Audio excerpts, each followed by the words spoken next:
tudo bom? Eu sou a Mikan e essa é a Natália Croiser, que vocês já devem conhecer da primeira temporada aqui do Amo Séries. Tava aqui. Fundadora desse canal, tava quando era tudo mato. Anciã, eu vim aqui falar de Friends. Eles são mais que amigos, eles são friends. A gente veio mais uma collab aqui. Hoje a gente vai falar sobre os Simpsons e as referências que a série faz à cultura pop.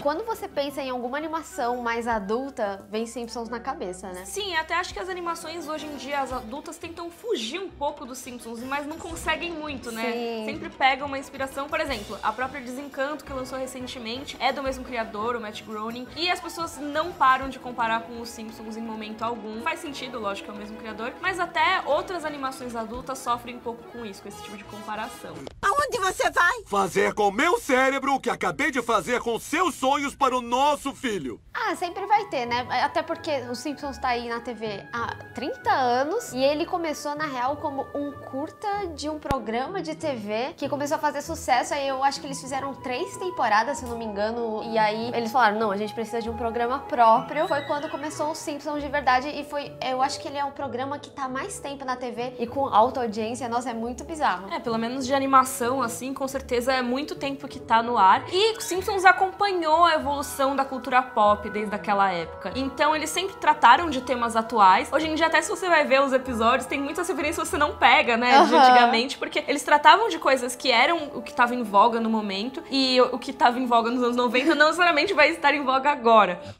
Ronaldo! Né, inclusive teve até aqueles lances de previsão, né? Teve do Trump, que ele ia ser eleito. Sim, os Simpsons previram o futuro, sempre tem os memes, né? Tem de tudo. até, eu não sei se isso é montagem, mas na internet rodou o feiticeiro do Hexa.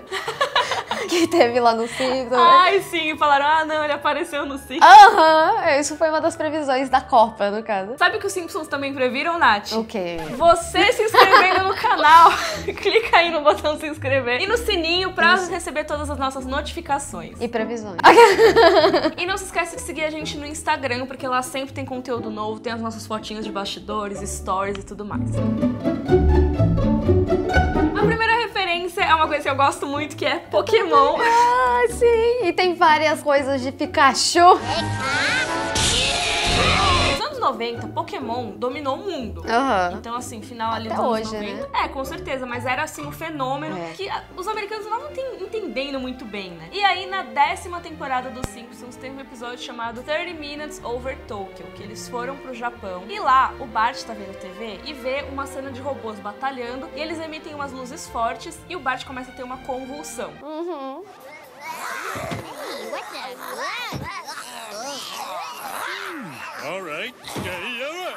Isso foi uma das coisas que mais se falou, né? Eu acho que até hoje perdura. Acho que tem gente que procura até hoje esse episódio, que é o episódio do Polygon, que fez com que mais de 700 crianças tivessem convulsões por causa do episódio e nunca mais passou. Nos Estados Unidos nem chegou a passar e é muito difícil. É tipo a Deep Web do Pokémon.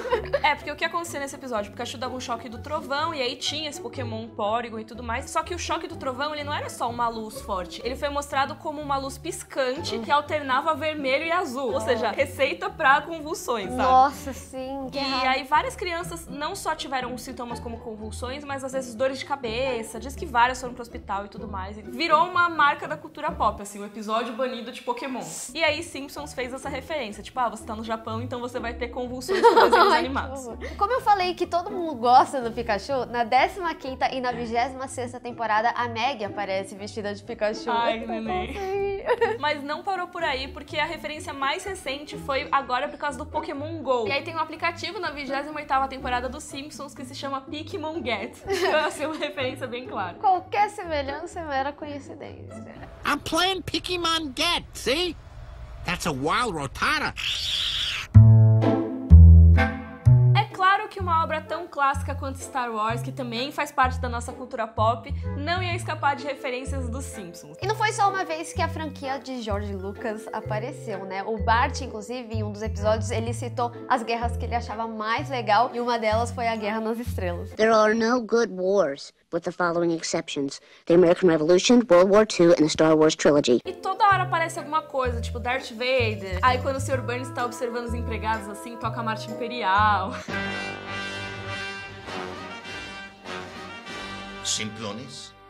Inclusive, até o Mark Hamill teve uma participação, né, no episódio. Sim, pra quem não sabe, ele faz o Luke Skywalker, né? Ele tá sempre nas coisas, né? Ele é dublador também, é maravilhoso, o Mark Hamill. E o que eu acho mais legal é que existe uma versão de Star Wars nos Simpsons, que nem o aplicativo do Pokémon GO, sabe? Aí existe Star Wars nos Simpsons, chama Cosmic Wars, e é muito bom porque o protagonista se chama Jim Jam Bonks, é tipo Jar Jar Binks, sabe? Here's a photo of your favorite new character, Jim Jam Bonks. E também eles acabam indo em Comic Con, e aí você consegue ver outras referências como Star Trek, Doctor Who, entre outras muitas.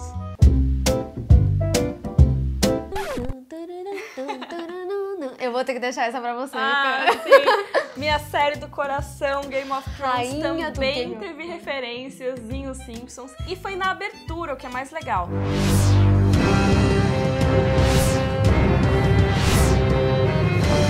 A abertura dos Simpsons, vocês sabem, sempre muda conforme o episódio, e às vezes eles fazem umas especiais. E nesse caso foi uma paródia da própria abertura de Game of Thrones, com as coisas crescendo, né, que nasce o castelo e tudo mais, vai mostrando o mapa. Eles fizeram isso com Springfield. E aí vai virando Westeros, tem a música tema e tudo mais. E uma coisa muito legal é que o cara que criou a abertura de GOT, né, o Rob Feng, ele veio aqui pro Brasil e ele deu uma palestra e tudo, e ele falou que foi um dos momentos mais legais da carreira dele quando isso aconteceu, porque ele sempre estudou animação, ele sempre curtiu os Simpsons, então quando ligaram pra pedir autorização pra usar a abertura pra fazer a paródia deles, ele falou que ele não se conteve de alegrias. Pode ir, pelo amor de Deus. Eu faria a mesma coisa, com certeza. E também tem outras referências dos personagens, né? Com o Porco-Aranha, como o Porco-Aranha é outra referência, né? De Homem-Aranha. Porco-Aranha, Porco-Aranha. Pouco porco e mais aranha, vai tecendo a sua teia. Mas chouriço não faz isso, cuidado, ele é um porco-aranha. E apesar de não ser uma referência direta a Game of Thrones, a gente não consegue não pensar em GOT e outras séries medievais quando a gente vê Desencanto, que é a outra série criada pelo Matt Groening, que estreou recentemente. E na série, a gente acompanha a história da princesa Bean, que ela fica bebendo várias cervejas, e ela tem uma boca bem suja. E também tem o elfo e o pequeno demônio que se chama Lucy. Ei, mata ele! Mata! Aqui tem coragem! E por que lembra Game of Thrones, né? Por causa da inspiração medieval da série, e tem também aquela coisa da corte, do rei, da sucessão, casamentos por política e tudo mais. Mas acabou que a série recebeu muitas críticas, principalmente porque tem uma alta expectativa por ser dos mesmos criadores de Os Simpsons e Futurama, e sem falar que tem outras séries que se criaram em cima de Simpsons, como foi o caso de Final Space, que veio na mesma época, inclusive. Eu amo essa série. What course should I set? Earth. Or actually, no, the universe. We're gonna save the... Actually, that doesn't even make any dang sense, okay? Just Earth. Earth. Earth. E se você quiser que a gente fale de Desencanto aqui no canal, fale um pouco mais, deixa aí nos comentários. Se quiser que fale de Final Space também, deixa aí nos comentários. E posta nas redes aí com a hashtag QueroNoAmoSéries pra contar pra gente o que você quer que a gente fale. Então se você quiser falar no Twitter, no Facebook, a gente monitora e presta atenção no que vocês estão querendo. Episódio que é muito clássico e todo mundo lembra é o Springfield Files, que é uma clara referência a Arquivo X. Sim, maravilhoso. Esse episódio também é muito legal porque tem a participação do Leonard Nimoy. Eu nunca sei se é Nimoy, Nimoy, como pronuncia, mas ele é o Spock do Star Trek e ele é o cara com uma das carreiras mais brilhantes do mundo, fez muita coisa de música e, lógico, virou um ícone da cultura pop. Ele faz toda a narração desse episódio, é muito legal. Our story begins on a Friday morning in a little town called Springfield. E é muito legal também que o Fox Mulder e a Dana Scully participam do episódio dublados por eles mesmos. E eles são chamados ali pra Springfield depois que o Homer encontra um alienígena. O Homer, ele encontra uma criatura fluorescente na floresta e meio que ninguém acredita nele, mas mesmo assim os agentes, eles decidem ir lá investigar. E os próprios agentes desistem de investigar. E aí o próprio Bart decide acompanhar tudo e eles conseguem filmar essa criatura. É tipo o ET Bilu, assim, basicamente. É o ET Bilu. Apenas que Você conhecimento. Isso acaba virando uma sensação tão grande, tipo um viral na internet, que aí a criatura começa a trazer mensagens de amor e paz, meio ET Bilu mesmo. Só que aí a Lisa vem, é lógico, intervém e fala que ela sabe de tudo. Na verdade, o alienígena era o Sr. Burns, e toda semana ele ia lá na floresta pra passar por um procedimento pra enganar a morte por mais uma semana. Era o pijama dele, né, que era o verde fluorescente. Não, e também porque ele trabalhava numa usina nuclear, né? Então, tanto tempo lá, ele acabou virando meio radioativo.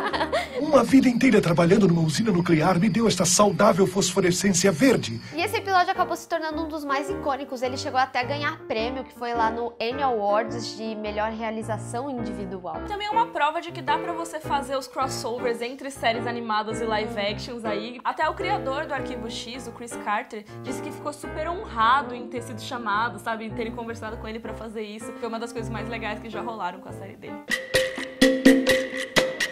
E falando em crossover, outra referência dos anos 90 foi Friends, que não só apareceu em Springfield, como eles também foram referência lá em Friends. Por quê? Porque um dublador de Os Simpsons virou personagem em Friends, que é o Hank Azaria, ou Azaria, nunca sei pronunciar os nomes das pessoas, meu Deus. Mas ele já dublou mais de 160 personagens em Os Simpsons, inclusive o Apu, o Duffman, o chefe de polícia Wigan, ele dublou todos esses. E ele é o David, aquele namorado da Phoebe, que é cientista que foi pra Minsk, né? Pra Minsk. E foi a própria atriz, a Lisa Kudrow, que deu vida a Phoebe em Os Simpsons no episódio de Large of Dance, na 10ª temporada de Os Simpsons. Mas talvez a referência mais marcante a Friends em Os Simpsons seja na 14ª temporada, porque eles estão vendo TV e tem uma versão japonesa de Friends. We've got Japanese friends. Todos os personagens, até a fonte, não sei o que, é tudo igual, só que na versão japonesa. Se você quiser uma parte 2 aí das referências dos Simpsons, deixa seu pedido aí nos comentários. Não deixa de conhecer o canal da Natália, vai estar linkado aqui na Croiser, descrição. tipo Freud.